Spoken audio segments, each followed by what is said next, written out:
There is an island in the Pacific where people simply forget to die. Not metaphorically, not in some wishful thinking wellness blog kind of way. Literally, Okinawa, Japan has 5 times the centenarian rate of the United States, 5 times as many people living past 100.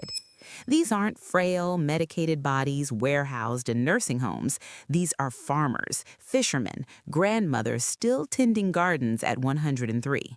They are not on statins, they are not counting carbs, they are not intermittent fasting with apps that gamify their hunger. They are eating a bumpy, bitter green vegetable that bleeds white latex when you cut it, like a warning.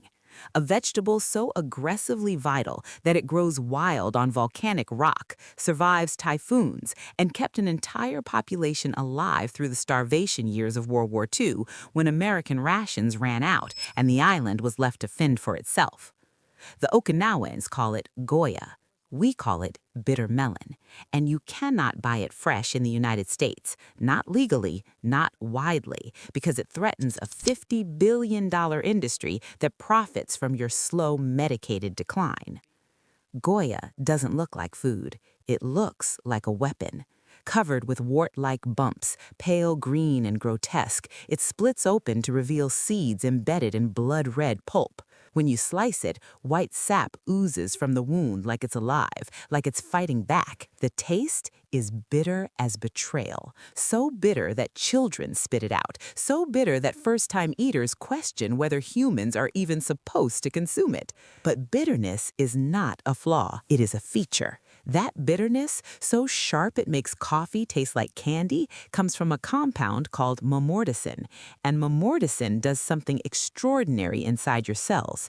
It mimics the molecular signature of fasting. It tells your body you are starving, even when you are not, and activates the same ancient cleanup systems that Harvard longevity researchers are now trying to replicate with million-dollar drugs. Autophagy, cellular recycling, the garbage disposal of immortality. Goya triggers it without hunger, without calorie restriction, without the suffering. Cut a Goya vine and it regrows within days, more aggressive than before. Feed it to roundworms in a lab and they live 20% longer.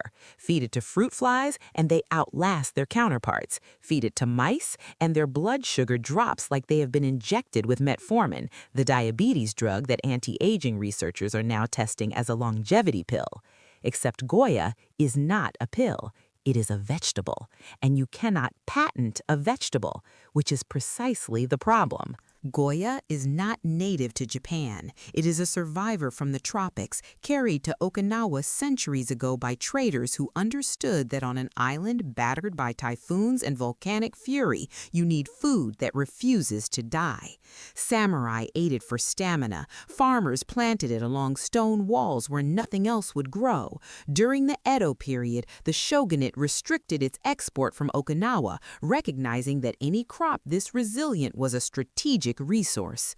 When World War II turned Okinawa into a battlefield, when American and Japanese forces reduced the island to ash and rubble, when the population was starving and every green thing had been consumed, Goya still grew, wild, unkillable. The vines climbed over bomb craters. The people survived.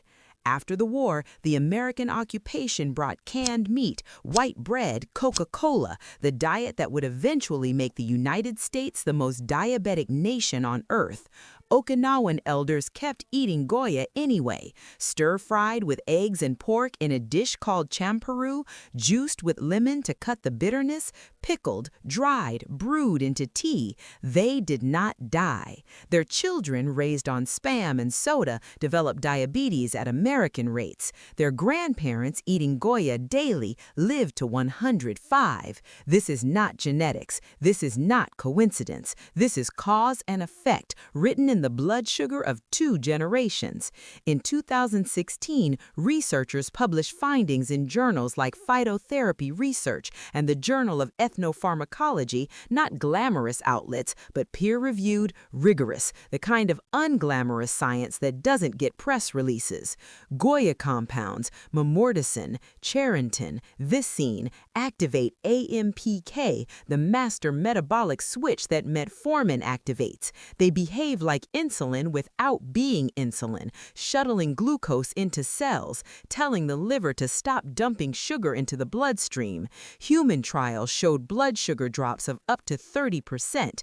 Animal studies showed suppressed tumor growth, inflammation markers fell, lifespan in model organisms extended measurably.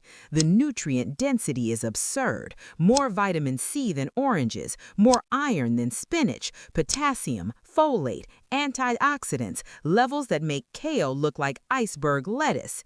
And yet, you will not find fresh Goya in Whole Foods. You will not see it in Trader Joe's. If you search online, you will find it sold as powder with a disclaimer, not for human consumption. You will find seeds marketed for ornamental gardening only, because in the United States, Goya exists in FDA limbo. To sell it for food, importers would need to prove it is generally recognized as safe, a status that costs between $1 and $5 million to establish for a novel food.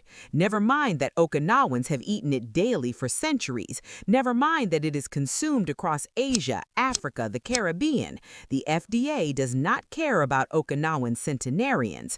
The FDA cares about American pharmaceutical revenue. Diabetes is a $50 billion industry in the United States. $50 billion in insulin, metformin, testing supplies, bariatric surgery, amputations, dialysis, an entire economy built on chronic metabolic disease. Goya threatens that economy, not because it is a miracle cure, nothing is, but because it actually works as preventative food, because it regulates blood sugar without prescriptions, because it costs pennies to grow and cannot be patented. You cannot patent a plant. You cannot own Momordica the way Novo Nordisk owns Ozempic. You cannot charge $1,000 a month for a vegetable that grows on a fence. So they do not let you have it. Oh, they will sell you the drugs. They will sell you gastric bypass. They will sell you continuous glucose monitors and meal replacement shakes and apps that remind you to take your pills. But a bitter green vegetable that Okinawan grandmothers have been stir-frying since before your great-grandparents were born, that is too dangerous. Here is what they do not want you to know. You can grow Goya yourself. USDA zones 9 through 11 or indoors in pots anywhere. The vines grow fast and angry, climbing anything vertical, producing fruit all summer until frost. One plant yields dozens of melons. You slice them thin to reduce bitterness. You stir-fry them with eggs, tofu, pork, Okinawan champuru style. You juice them with apple or lemon. You dry them for tea. The bitterness fades with cooking. What remains tastes like summer, like celery and parsley, and something wilder, something that reminds your body it was not always dependent on drive-thrus and pharmacies. You do not need permission. You do not need a prescription. You need seeds, still legal, still available, and dirt and sun. The Okinawans have a saying, "Nuchi gusui," food is medicine. Not supplements, not superfoods and $60 powders, actual food grown in actual soil, eaten by actual human beings who lived long enough to see their great-great-grandchildren. They did not die at 70 from heart attacks. They did not die at 65 on dialysis. They did not die slow, medicated deaths in rooms that smelled like antiseptic and surrender. They ate bitter vegetables. They gardened past 100. They laughed with their families and tended their fields and forgot, in the most literal sense, to die. You are not supposed to know this. You are supposed to believe that longevity requires prescriptions, biohacking, quarterly blood work, and a Silicon Valley concierge physician. But the truth is growing wild on a volcanic island in the Pacific, covered in bumps, bleeding white when cut, bitter as the lies you have been sold. Grow Goya. Eat it. Share this with someone who still believes food is just fuel. Like this video so it gets to reach others as well. Share this before it gets buried. The name is instruction. Bitter today, alive tomorrow.